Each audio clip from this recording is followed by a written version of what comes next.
Hi, my name is Luke Reeves-Rollins, and for the fourth video assignment in personal finance, I'll be discussing risk tolerance and how an individual's risk tolerance can determine the types of investments that best align with that type of person.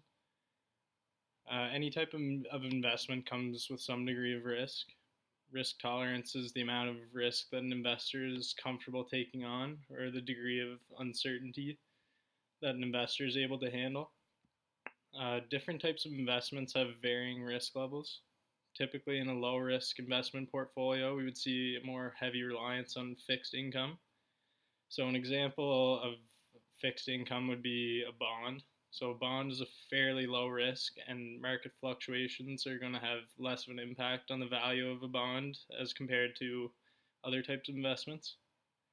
An example of a high risk investment would be investing in a startup business. Obviously, the investor is susceptible to huge losses if that business were to default. Um, Equity investments are generally considered more risky than fixed income investments. However, just because an investment is classified as equity doesn't mean that it's inherently risky.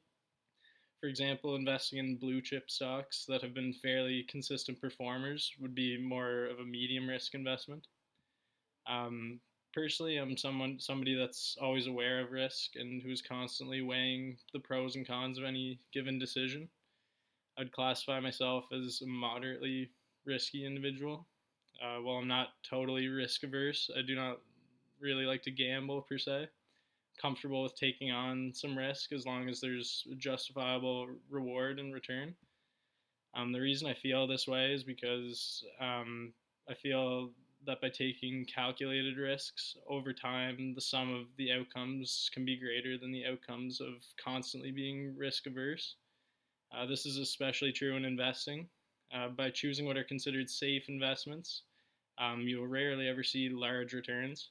However, by choosing investments that are considered a bit more risky, especially over long periods of time, which obviously I have being 20 years old, there's a high probability of greater returns.